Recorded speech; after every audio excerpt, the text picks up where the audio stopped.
All right, folks, welcome in. It is the latest edition of the Last Word on Sports Media podcast. I am the somewhat capable host, TJ Rives. My co-host is Mike Gill of the Sports Bash, the weekday afternoon a show in Atlantic City on the ESPN radio affiliate there. I love Mike's insight on everything sports media. I love his takes on everything, but including sports media. Mike, good to be back with you. Hey, it's a shame that we don't have really a whole lot of subjects and topics to talk about, from NFL draft week to the NBA and NHL playoffs. Just numerous stories away from the mic as well to talk about. We've got a lot. Good to see you. Good to be with you as we do this live on Tuesday on social media, including your YouTube page, Twitter, X, etc. Podcast audience, if you are only hearing us at a later time, come find the video. Video audience, we're on podcast. Take us with you all the time on podcast on Apple, Spreaker, Spotify. Mike, how are you? How are things? Doing good. It's been, crazy busy. There's so many stories. Some of them I can't even keep up with because there's a lot of meat and potatoes, and the non-meat and potatoes stuff I'm going to need a little gravy and some help with here on some of the things that we're going to get into today. But, I think we're getting into that time of the year where the draft is coming up this week, one of the big out-of-season television productions. How's that all going to go? Yeah. We've also got the NBA and NHL playoffs getting underway, so it's a very busy time. I mentioned this before in and around the selection show. I want your take here as we get ready for the draft, which ESPN and the NFL Network will simultaneously televise. In fact, ESPN and ABC have separate coverage of the draft. So it's on 3 networks, actually, as it has been for a lot of years. The selection show for the NCAA men's basketball tournament on CBS, I would consider that still number 1 because so many teams are finding out, did we get in the tournament or not? Maybe you consider at this point the draft as a televised event, as it has been now in prime time for the better part of about 15 years. They've had it in prime time, staggered over 2 nights and a Saturday afternoon. Is this the bigger non-game that gets such massive attention, such massive audience? What do you say as we get ready to start talking about the draft and more on this episode? Well, the draft has become, outside of anything. I mean, outside of any sporting event, this is on-field event. This is probably the biggest non-field ice court event right here, the NFL draft. Yes. Right. Non-game. This is most likely I don't think anything's close, right? I mean, there's nothing close that is a non-game an event. Yeah, the ratings reflect that, and obviously now that they've turned it into a must-attend event, not just in the Ballroom in New York or Radio City Music Hall, but they're now taking it around NFL cities as they have for the last decade. It will be at Lambeau Field coming up in Green Bay, and there will be several 100,000 people there Thursday, Friday, and Saturday. Whether they've had this thing in Philadelphia or Las Vegas or Nashville or now Green Bay, the demand, the public interest is obviously massive for the NFL draft. You ever been to one? You ever been to one? I have not been in person to any of these, no. Have I covered them? Have I been on the air endlessly for them? We'll get into that story in a little bit. What about you? I assume you were at the one in Philadelphia, correct? I was in the one in Philadelphia. It's a scene, man. I mean, they shut down the entire parkway leading up to the art museum, the Rocky Steps there, and it was unbelievable. It's an unbelievable sea of people there to watch people get their name announced at a podium. It's pretty crazy when you think about it. So there's a lot that we're covering here about this. I think you want to begin, though, with the news that came out late last week involving Lee Corso, the longtime analyst on ESPN's College Game Day Saturday morning college football pregame show, a staple of that show, there is no doubt. And so ESPN and Corso have announced that it will be his final broadcast coming on the first broadcast of the Game Day show this fall. So to pay the proper respects, let's lead off with that. Corso, who is 90 years old now, I will be honest. My take is that something like this should have been done years ago.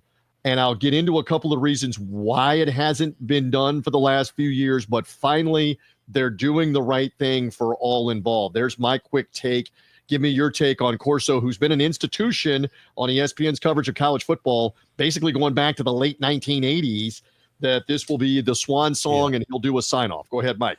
Well, yeah, obviously he has not been the same the last 5, 6, maybe 7 years. He had that stroke a couple of years ago, and then he came back from that. But he is an institution on that show, and it's always kind of been, hey, we're never going to force him out. He will get to pick when he wants to go. He made that show. I mean, that show is what it is because of Lee Corso, the headgear.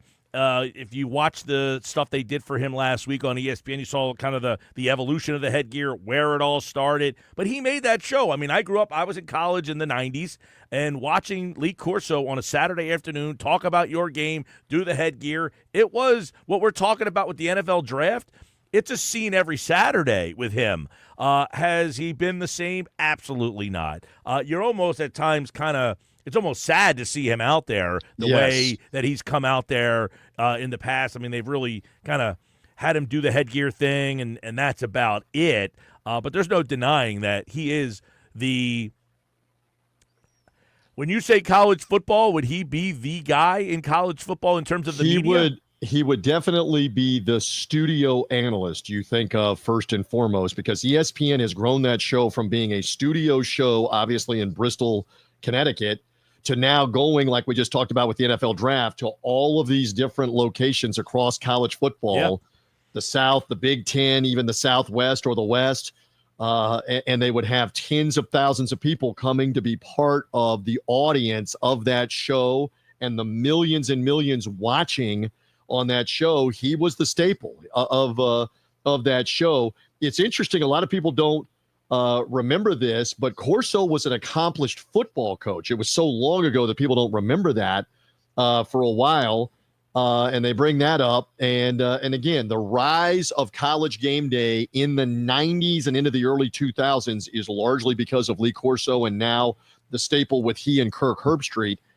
And so I liken it to a couple of things, and I want your take on this. They didn't really, I mean, he made his way back on the air after the stroke. And I'm not saying that he shouldn't have had every opportunity to be on the air, but it was obvious. It was tough to watch, painful with him trying to get sentences out, etc., for a while. So he made it back on the air doing that. Clearly, as we all get older, Mike, I want to make it to 65, to 75, to 85. I don't believe I'm going to be sitting on the internet or on TV trying to be lucid and do a show and keep track of everything at 75, 80, 85 years old. It just became tougher and tougher to watch. And I want your take. I don't think they knew how to end this gracefully for a while, or even if they did know, they didn't want to do it. It became awkward. What is your take on that with Corso, Game Day, and as this pressed on over the last few years? Yeah, I think you're right. There is where I don't think he wanted to give it up, and I don't think they wanted to tell him to give it up.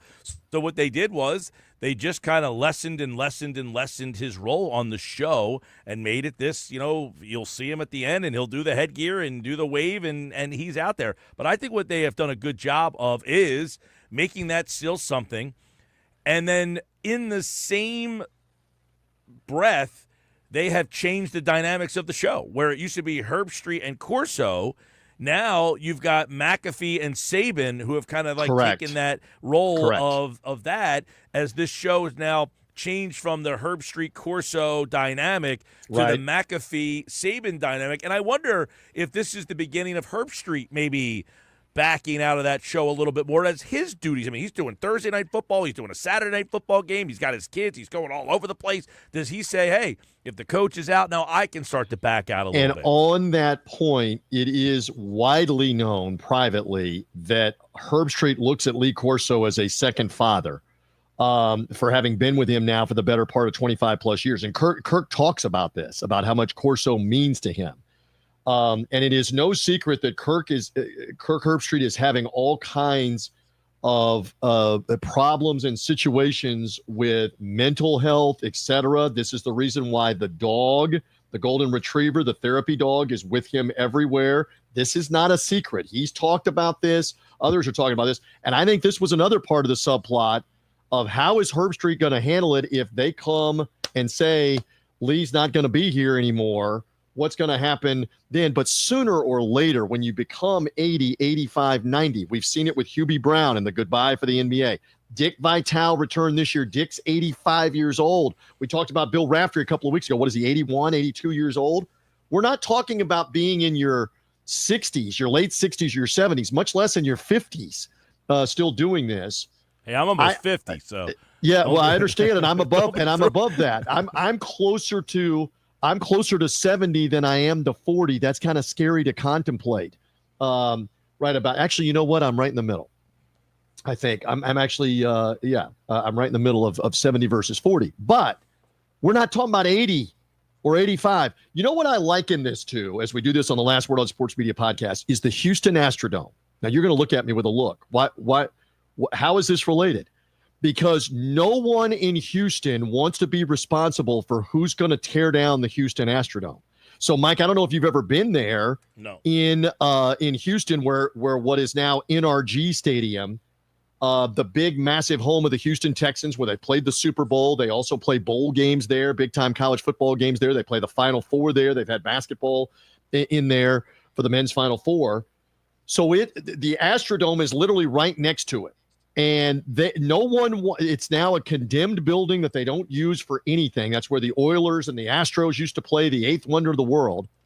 No politician, no civic leader, no entity wants to be responsible for tearing down the Houston Astrodome. So it is sat there, decrepit, Mike, for like 25 years because no one wants to be responsible for what do we do with this property that they could make for parking. They could use it for retail, for restaurants, for all kinds of things.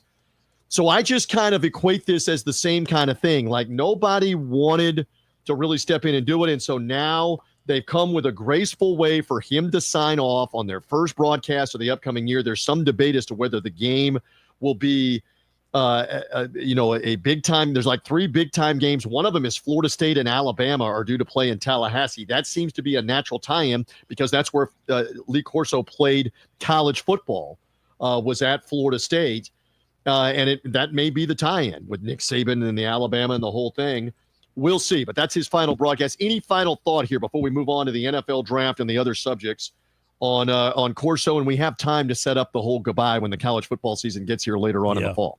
Yeah, he's going to do one more show, and I would imagine, it will be a grand send-off for him, which, again, always was, I'm a child of the 90s. I was in college in the 90s, and I actually worked on that show a handful of times as, like a stringer where you're doing Did you ever get to interact? Did you ever get to interact with Lee Corso or with Herbstreit? No, not necessarily. No, I did a lot of when ESPN would come to your town, they did game day, I think, in Morgantown one time while I was there. And you're the guy who's doing the cables and running cable and stuff like that. They always called the student radio station, hey, you got people that want to make $200. Think about that.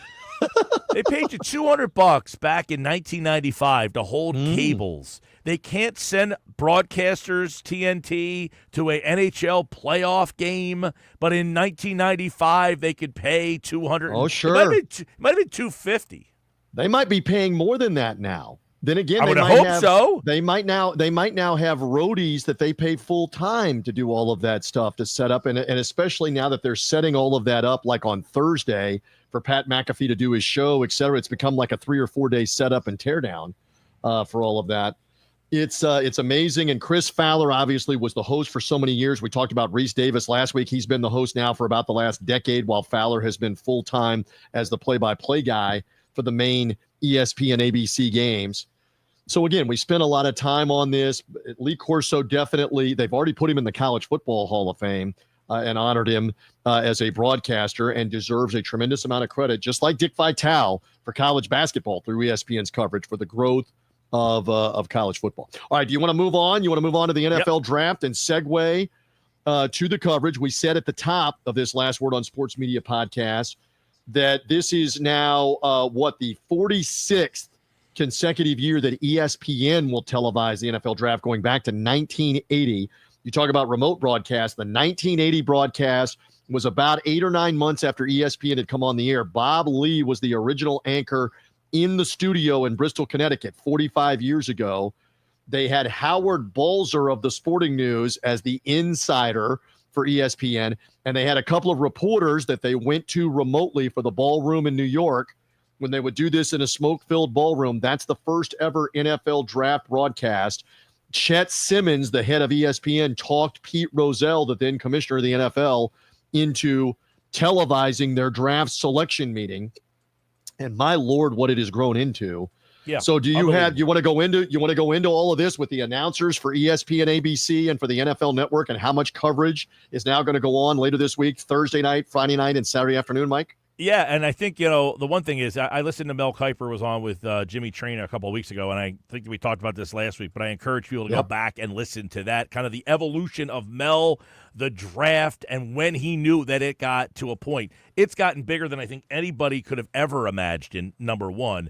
Number two, you've got 3 different broadcasts doing this. I mean, you've got the ESPN broadcast, you've got the ABC broadcast, which is more of a behind the college themed and college themed, more about the college players. Almost like the Olympics, where they give you a little bit more on the player and tell you about their families and the college player. The ESPN broadcast is more on how that player will be at the pro level, how they will fit in at the pro level, and then the NFL Network. So are you an ESPN guy or are you an NFL Network guy? Which kind of coverage do you like better? You get Mel Kiper on one. Right. Daniel Jeremiah is the lead guy on NFL Network. I like the year where they combined them and did them together, and we might see that in the future when ESPN eventually buys NFL Network, and maybe you'll now have some grandioso draft broadcast for this year. On the specific broadcast, it's Mike Greenberg with Mel Kiper Jr., Booger McFarland and Louis Riddick are on the main ESPN one. Adam Schefter is the insider.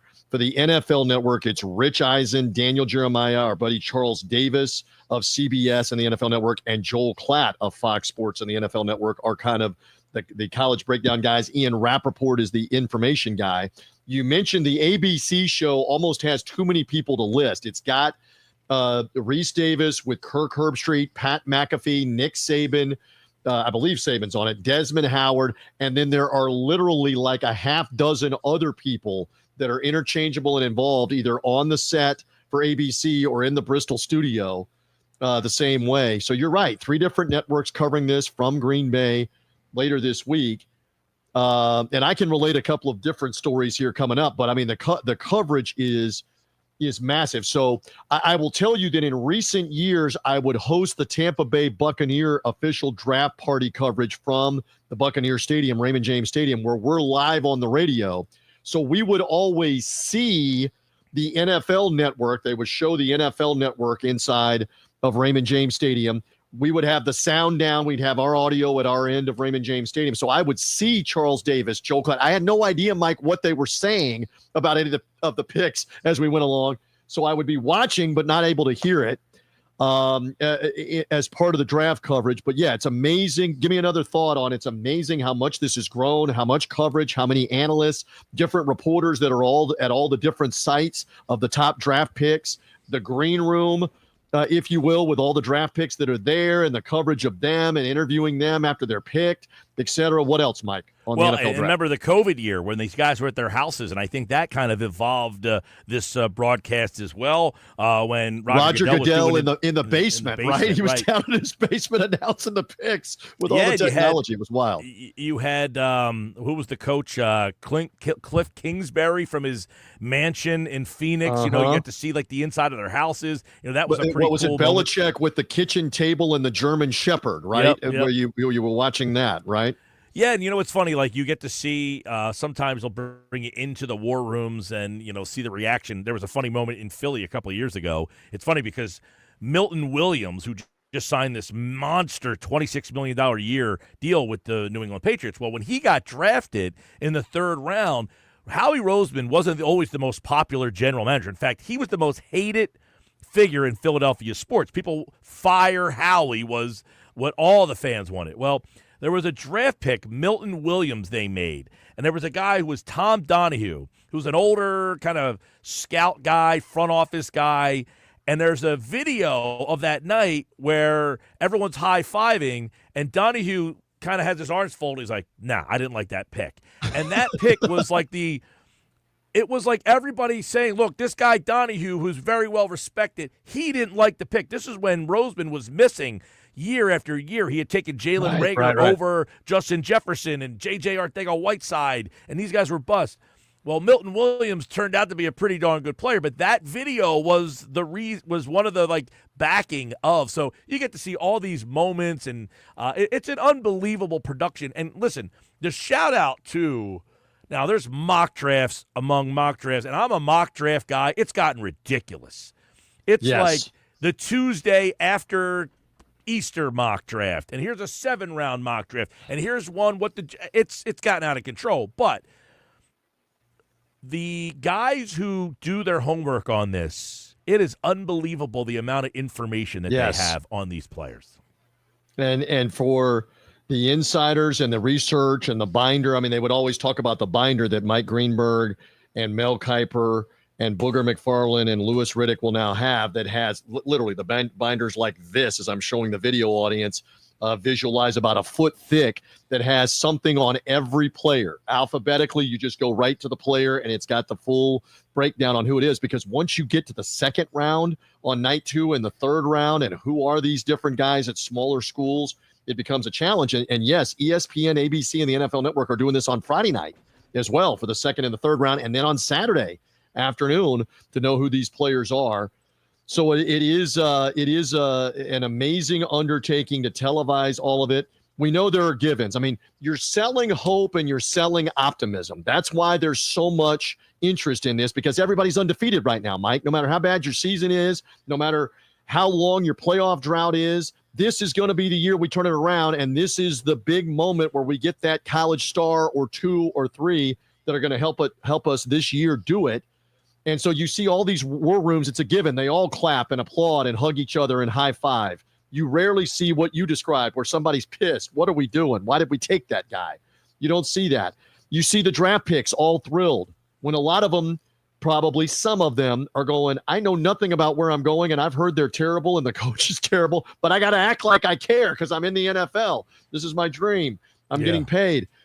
So it's a fascinating dynamic to watch that. Go ahead. Yeah, and Mel Kiper, he got big, from that confrontation with the Colts a couple of years. This is back in the 90s. 30 years ago, right? Yeah, who the hell is Mel Kiper? Bill Tobin with the famous line from the Colts, who the hell is Mel Kiper, about them not drafting Trent Dilfer, the quarterback, who the Buccaneers ended up drafting. And a lot of people believe that was the moment where this thing just busted at the seams on interest and coverage, because that was reality TV before there was reality TV.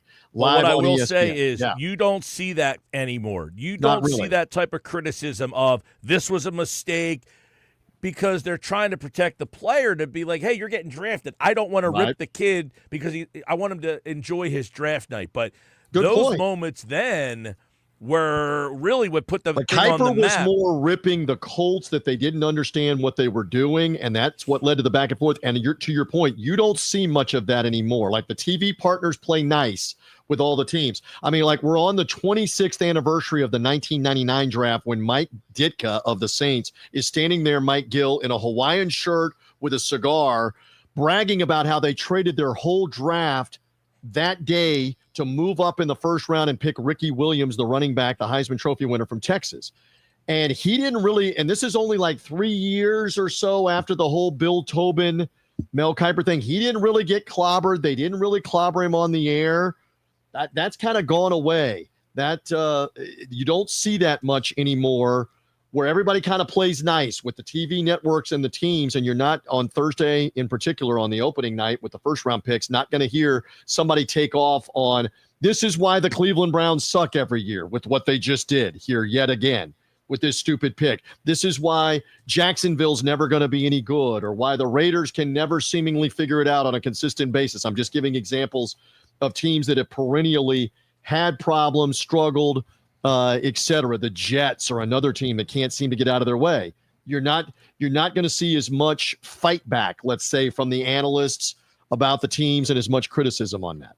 So No, you're not. You're right. And that's what made that night fun was when the pick came and you had a Mel Kiper react like that. You had these reactions of, I don't like this fit. I don't like this. I don't like this player. You're not going to hear that as much, if at all, anymore. Understood on that with the draft. All right, so I have a couple of things that I want to relate, but first of all, this is interesting. Tiki Barber and his brother Rondé Barber, I have become great friends away from the NFL football field with both of them, and the Barbers are forever linked with the 1997 draft, right around the time that we're talking about with the whole Bill Tobin thing, with Mel Kiper, with Mike Ditka trading away his whole draft for Ricky Williams, etc. So Tiki and Rondé were coming out of the University of Virginia at the same time. Now, before we get to this here in just a second, they are not the first brothers to ever be drafted in the NFL draft. There had been 3 previous sets of brothers, Mike Gill, that had been drafted in the NFL draft prior to the Barber brothers doing this. So I wanted to share this because Tiki's now on the other side of it. I mean, he's on the Daily Show on WFAN talking about the NFL draft and leading up to what's going to happen this week as an analyst, as a former player. And, of course, Tiki's also with CBS's coverage of the NFL as a booth analyst. Rondé has previously been a booth analyst for Fox Sports, still does the Buccaneer preseason games. Rondé not on a regular daily show where he's talking about the draft, but it's just fascinating that Tiki now talks about the draft nonstop leading up to it, but he actually had to live it. And the story that he tells here about he and his brother goes back to the 97 draft, and at that time they would do a Saturday all day and all night first 3 rounds of the draft, first, second, and third round of the draft. This is pre-NFL Network. ESPN's got the exclusive coverage. So if you're finding out where you're getting drafted, you're finding out from ESPN. The internet is very primitive at this time, Mike. Cell phones aren't what they were back then. So here is Tiki telling the story about what he and his brother Rondé were doing that day in Virginia. Instead of sitting around the TV to watch ESPN, here's his draft day story and how he explains how he found out he got picked. We decided that we didn't want to stress about it. So we went out and found a golf course right there in Charlottesville, Birdwood Country Club, which is the home course of UVA golf. And we played around the golf. It really wasn't a lot of people out there, just me and him. And, about the 15th or 16th hole, I get a call from Pat Hanlon. And the good thing about playing golf is that we weren't worried about it. The draft was going on when we started. And we're not like, oh, I wonder what's happening now. Oh, I wonder where am I going to go? Oh, I thought I was going to get picked by Atlanta. Oh, I thought I was going to get picked by Green Bay. We weren't worried about it because it was out of sight, out of mind, which was great for us. And then Pat Hanlon called me, and I didn't really know who he was. I was like, Pat Hanlon, and he said, and this is exactly what he said. He's like, hey Tiki, this is Pat Hanlon. He might have said the Giants. I don't remember catching it. But he goes, hey, this is Tiki. This is Pat Hanlon. I'm going to put you on with our head coach, Jim Fossil. We're about to draft you. And I'm like, all right, Pat Hanlon, I don't really know. Jim Fossil, it was his first year. So I was like, who the hell is Jim Fossil? So I didn't realize where I was getting drafted. It took me a good 2 or 3 minutes. Oh, wait, Giants. Okay, we're good. And then, the next pick, I get drafted. And I didn't even see it, to be honest with you, because we were outside. Technology wasn't then what it is now. And so, we get back to the clubhouse and I'm starting to get phone calls, and it was exciting, man. It was a dream come true. How about that? From Tiki Barber. Again, he was picked in the second round. His brother was picked in the next round by the Buccaneers. Tiki by the Giants, Rondé by the Buccaneers. As he shares the story, because in the third round, back in those days, they would go much quicker. So they got done with the golf. They're in the restaurant, the 19th hole restaurant, and they've got ESPN on. And Tiki knows he's with the Giants, and Rondé's watching TV, and suddenly he gets a call that, hey, the Buccaneers are about to pick you. He's on the phone with Tony Dungy and the Buccaneers. So I just relate that Tiki's on the air with WFAN this week. He's on the CBS Sports Network. They've interviewed him about the draft. There's his draft story, and now he's on the other side of it. He's doing what we do, which is analyzing and covering these guys and their dreams trying to come true. So I thought I would share that from an interview that I did with him back a couple of years ago on his draft day experience. And again, it's the realization of a dream for the players and for the families.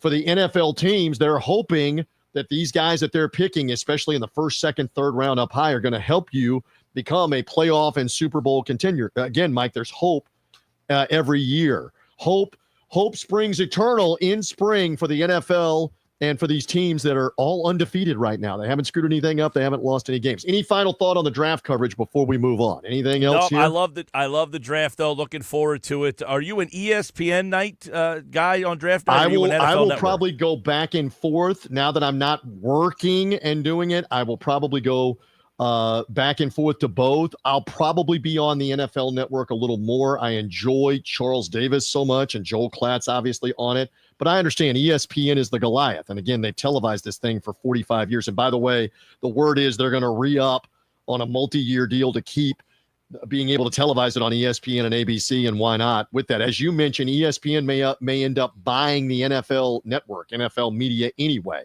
and fold it all into the same thing. By the way, Peter Schrager will make his ESPN debut on the coverage, but I don't believe it is until Saturday. I don't think he's on the actual broadcast Thursday night or Friday night on either ESPN or ABC. Not until Saturday, but Peter Schrager's now part of it too. He's been on Get Up and all the shows leading Correct. up to Sports that, Center, yeah, all their other shows with that. By the way, I have one other draft story. Can I sneak this in? I was 5-day-a-week radio guy in Tampa Bay. This is about the 4th or 5th year of my career. The 1995 draft, 30th anniversary is this year. That is the year that the Buccaneers traded with your Philadelphia Eagles and moved down. And the Eagles took some guy named Mike Mamula, who looked so great at the scouting combine in a shirt and shorts. Look at you shaking your head. Because he impressed and wowed with the bench press and the vertical jump, and they talked themselves out of a Hall of Fame player that had some background questions. You talk about reality TV. Warren Sapp was sitting there in the green room while his draft stock was plummeting, and I remember Drew Rosenhaus, his agent, there with him, Craig James of ESPN interviewing him, saying, what is your message to these NFL teams with these rumors out here about you with drug test problems and other problems? And Warren was defending himself. Warren gets picked by the Buccaneers. The Buccaneers later trade back into the first round with the Dallas Cowboys and pick Derek Brooks. Hello, 2 Hall of Fame players, defensive players. That is still to this day the only time in NFL draft history that a team picked 2 Hall of Fame players in the same draft, Warren Sapp and Derek Brooks. So thank you to the Eagles. Thank you to the Cowboys who made the trade with the Buccaneers for those 2 picks. And Mike, I sat in a sports restaurant in Tampa that's no longer there from 11 a.m. when we went on the air. The first round lasted over 6 hours. We were there on the air through the whole first round until after 6:30 Eastern time. I did 7.5 hours on the draft with the Buccaneers. I had a co-host. We went live to a phone press conference with Warren Sapp. We went live to a phone press conference with Derek Brooks. This is 1990s sports radio.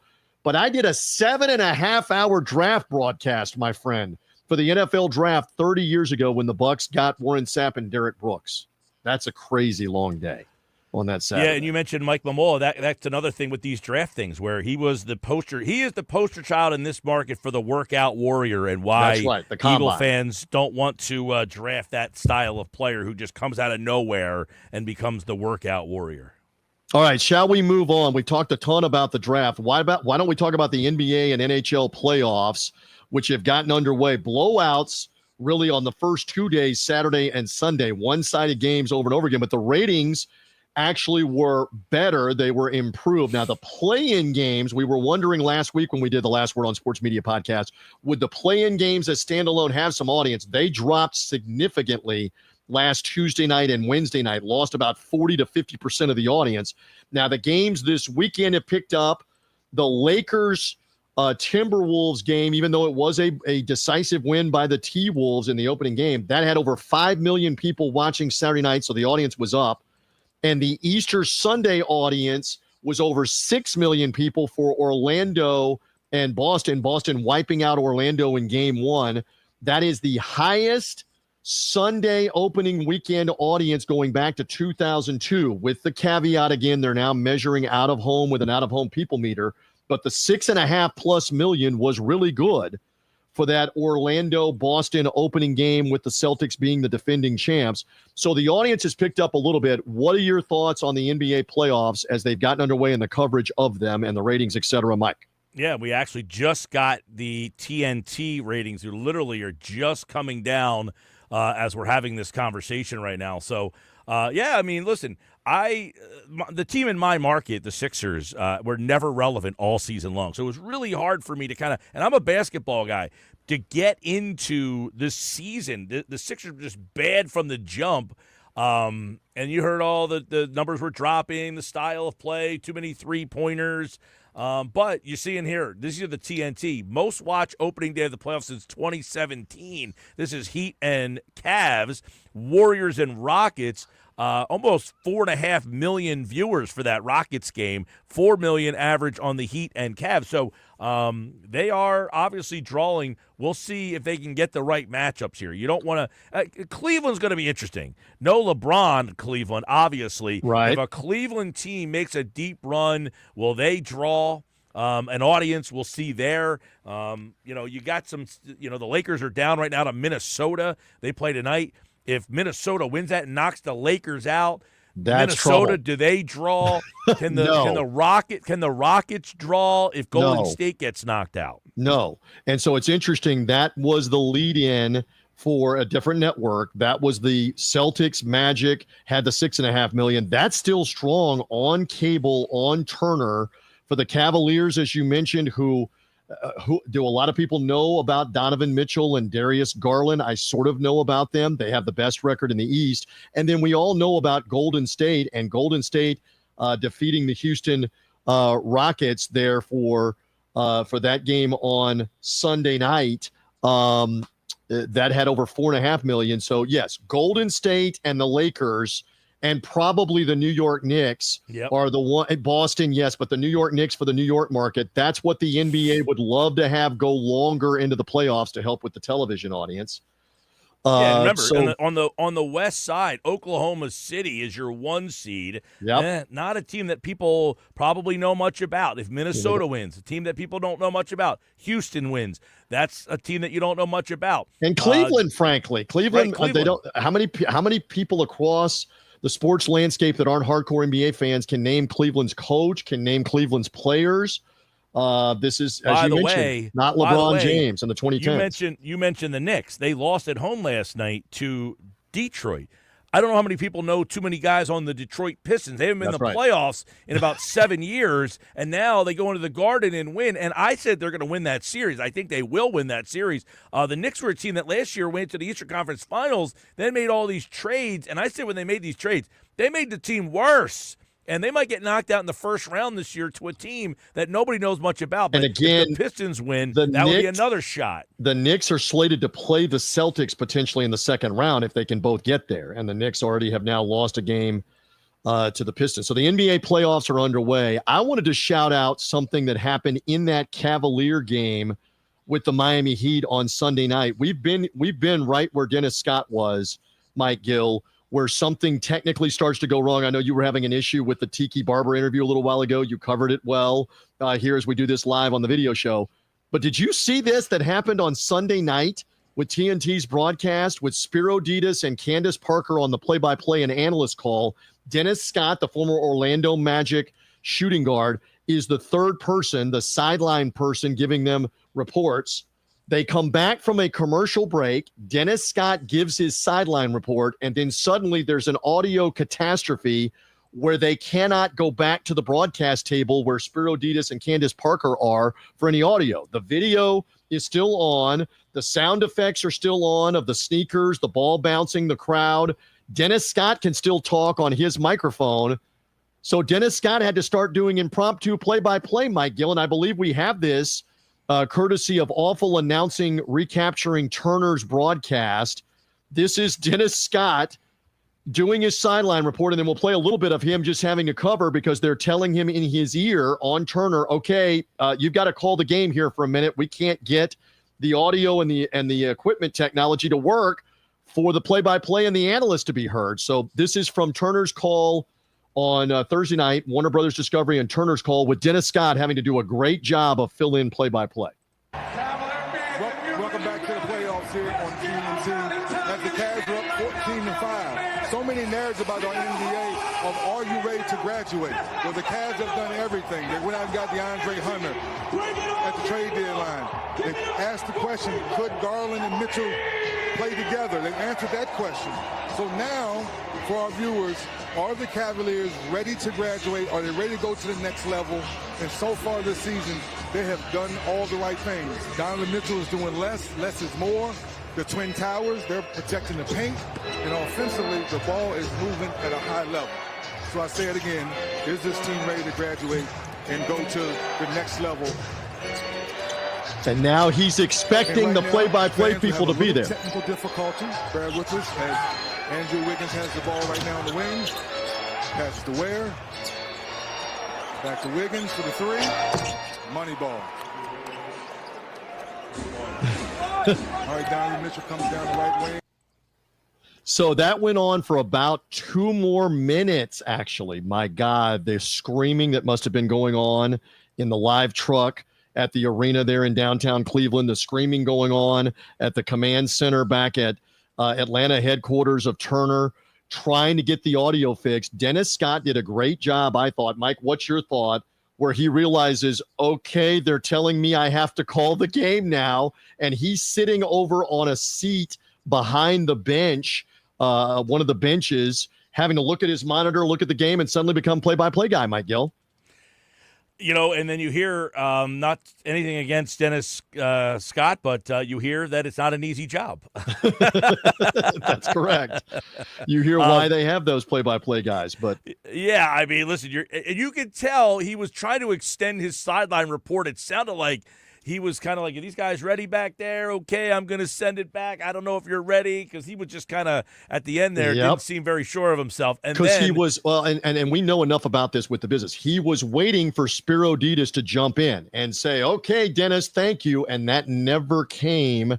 And then it's even worse, where not only are they not taking it back from you, but you now have to call the game. And he did for a couple of minutes. I say bravo on the Last Word on Sports Media podcast. Yeah, listen, to Dennis Scott on the breach fill in right there. You're in the breach, you got to do it. You step in there, get the job done. You didn't have dead air, which is a nightmare situation, especially on radio, by the way. But if you're on television, a lot different. But, yes, he stepped in. He kept the broadcast going. And kudos to the TNT crew to get the tire change going to get them back on the air. And again, that's an eternity. I mean, 2 minutes is forever to not get whatever fixed because, again, it was some kind of problem with the announce table because, again, you could hear all the effects, the music playing, the crowd. You could hear the swish and the rim of the ball going through the net. You could hear all of that. They just couldn't get the announce table to work. They eventually did. Welcome to the technical fun. The technical problems. Now, you mentioned the NHL is off and going. The NHL playoffs are off and going.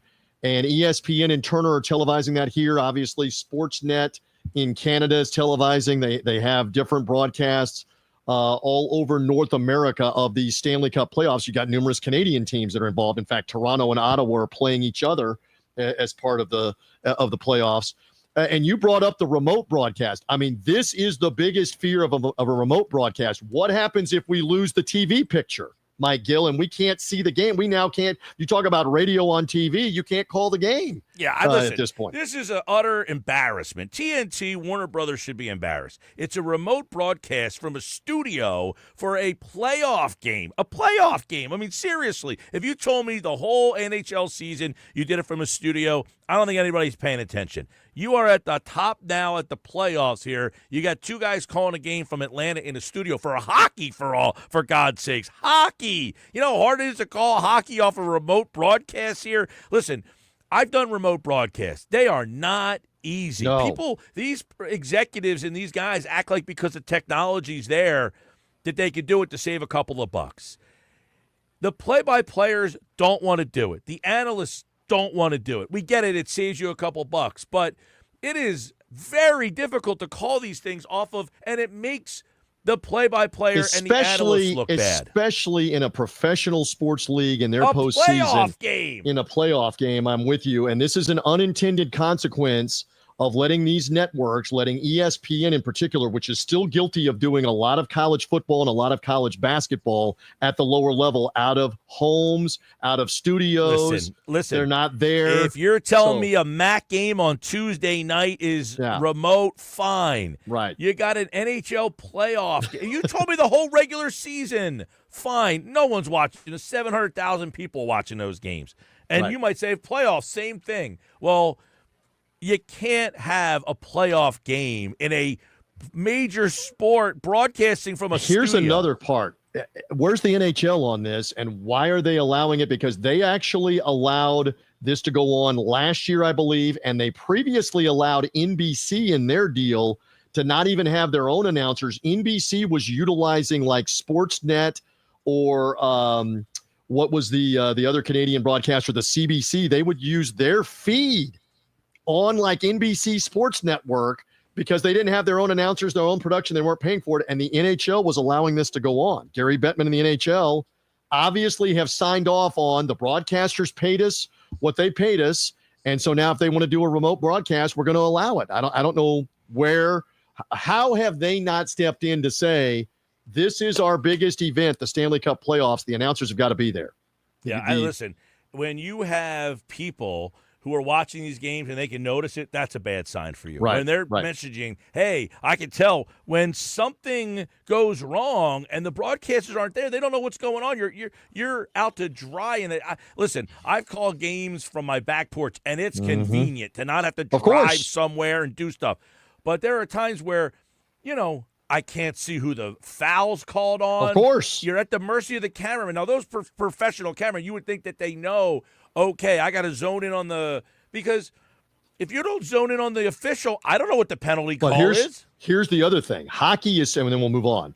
Hockey is so fast moving. Something may go on behind the play where somebody's tied up. There could be a penalty. There could be a fight starting. You have no idea. You're at the mercy of the camera has panned to the right or the left, and you're having to watch the action, and you don't know.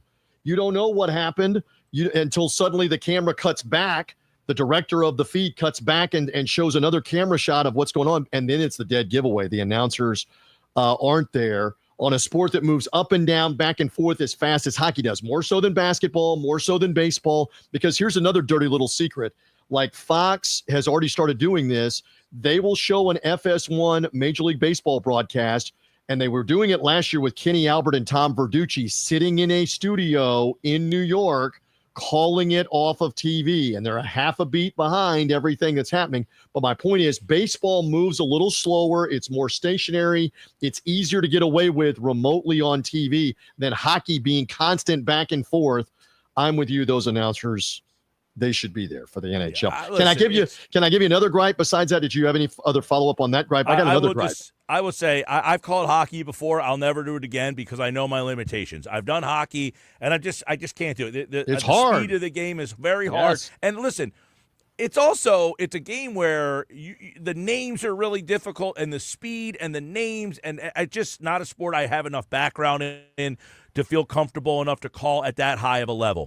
I have called baseball remotely. I will not do it again. And I can call baseball at a very high level. Basketball is probably my best, and I will not call that remotely because it makes you look bad.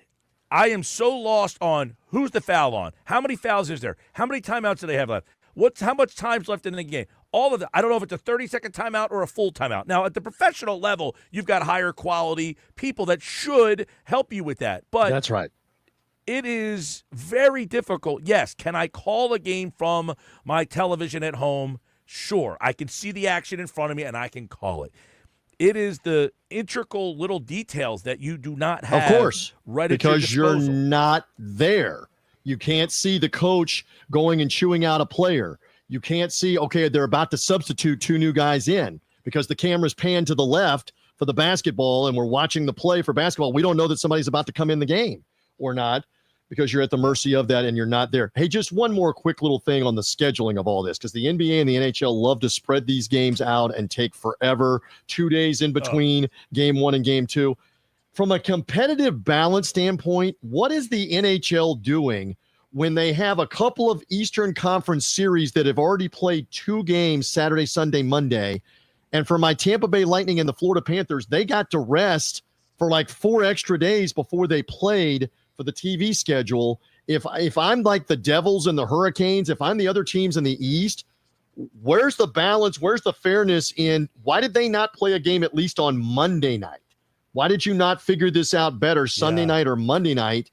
That, again, they got an extra 3 or 4 days of rest. Both of those teams have a key injured player that got an extra few days of rest that may be able to play early in the series or later in the series because you weren't making them play game 1 and game 2 on the weekend. So the scheduling and putting these games, putting 2 or 3 days in between these games, it drives you crazy as a fan sometimes of the NBA and the NHL. This has been going on for years where they try to get teams with the better ratings on the better nights and all that kind of stuff. Move it around. Yeah. Move it around. All right, so we need to move around. We're almost done on the Last Word on Sports Media podcast. Do you want to say anything about the WrestleMania coverage, which has taken on a life of its own, even outside the WWE, even outside of their streaming on Peacock and wherever else you could find it to pay-per-view? Because mainstream has begun to cover this on the internet. The Pat McAfee show, they're live before and after in Las Vegas. There are hundreds of thousands of people that now go to this. It's now a 2-night event. Plus, they follow up the following night with the Monday Night Raw wrestling for WWE at the site. I mean, it is massive how much attention there is on this. We should say that again for professional wrestling. I know for a lot of sports fans, you don't care. I don't really watch, but you have to acknowledge, am I doing my Roman Reigns? Acknowledge me. You have to acknowledge they have some audience, Mike. They have some interest, obviously. To not acknowledge they have audience. I mean, the $1 billion deal they got with Netflix. They have a deal with Peacock for that. It is a spectacle. It is. Listen, I'm a fan. I don't watch as much just because of time and stuff, but I enjoy the genre.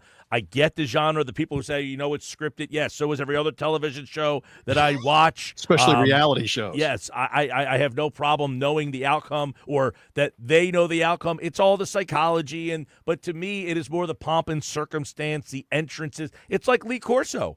It's a show. It's a show. It's a spectacle. I used to work with CM Punk. I did play-by-play with Punk on MMA. So I personally know him. To see him out there on WrestleMania, I didn't see the show, but I've seen the video and stuff. And I would wonder, here's my big wonder on this. By the way, you talked about this coverage. ESPN writing stuff up, videos on their website. I'm wondering how much of that is because of the relationship. McAfee is obviously one of the announcers for WWE. Would ESPN have this coverage and relationship if not for the McAfee relationship? Or does he kind of brought that relationship together and that they're seeing the traction from it and saying, look, we're getting traction. To your point, they wanted the younger audience. They want to be in touch with what the younger audience cares about. That's why they created the X Games, by the way, in the first place.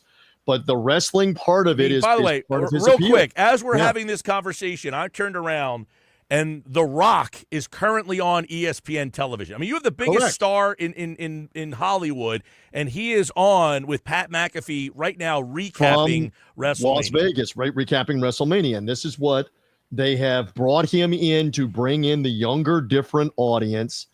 And the only thing I will say in closing, again, I am a wrestling fan from years ago. I will watch from time to time. My daughters used to watch and care a lot more until the last couple of years. They don't care anymore. They've kind of outgrown it. A lot of us have outgrown it. Then a lot of the adults haven't outgrown it. But what was interesting was John Cena, who had been a good guy forever. John, you can't see me as we do the video show. He became a bad guy. He became a heel, and he won the main event. Again, if you don't follow wrestling, you don't know these names. But if you do follow or know something about wrestling, you know these names. He beat the son of the late Dusty Rhodes, the American Dream. He beat the American Nightmare, Cody Rhodes. The bad guy beat the good guy. But the wrestling fans and the wrestling media people that I know and the media people that I know that watch this, they hated it. They hated how it all ended. They thought it was disjointed and stupid. But here we are talking about wrestling and WrestleMania and what it has become. By the way, they just had the 40th anniversary here of WrestleMania. It was 40 years ago, 1985. Hulk Hogan, Mr. T, the late Roddy Piper, the late Paul Orndorff, Mr. Wonderful, all the Tampa guys. Hulk Hogan, Tampa guy, Paul Orndorff, Tampa guy. They were all part at Madison Square Garden of the first WrestleMania in 1985. By the way, 2 WrestleManias right here in Atlantic City. How about yes? It has become that big of a deal now, and now they bid this thing out and go to football stadiums, and it's a 2-night event, and it represents millions and millions and millions of dollars in tourism. It was in Philly last year, and you remember Yes. Jason Kelsey and Lane Johnson made an appearance in the ring. It's crazy with what they've done with WrestleMania. All right, let's finish with one more thing. This was interesting with the passing of Pope Francis, the Pope at 88 years of age off the Easter weekend.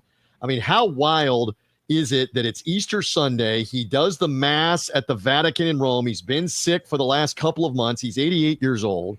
He's obviously not in good health. The Vice President of the United States, J.D. Vance, is there with him, meets with him, gets a blessing from the Pope. They do a prayer, and the Pope dies later Sunday night, early Monday morning.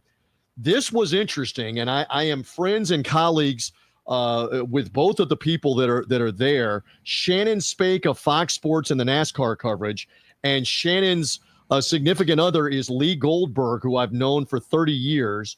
It is not a secret that they are romantically involved. They're all over social media that they took this vacation to Rome, and they are there this weekend, Mike Gill, when Pope Francis passed away on Sunday night, Monday. And we want to go to, how about person on the scene, Shannon Spake, who does a great job as the reporter on Fox's NFL coverage and on the NASCAR coverage. Here was Shannon Spake live from the Vatican as she and Lee were taking a bike tour, a literal tour of Rome on a bicycle, and they're in and around everything with the Pope. This was fantastic to watch on social media. Here was Shannon Spake Monday when the news of the Pope's death came out, live from Rome in the Vatican.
All right, so I'm not sure. I don't know that the video audience could see or could hear that. Again, if you're on podcast, we have that for you.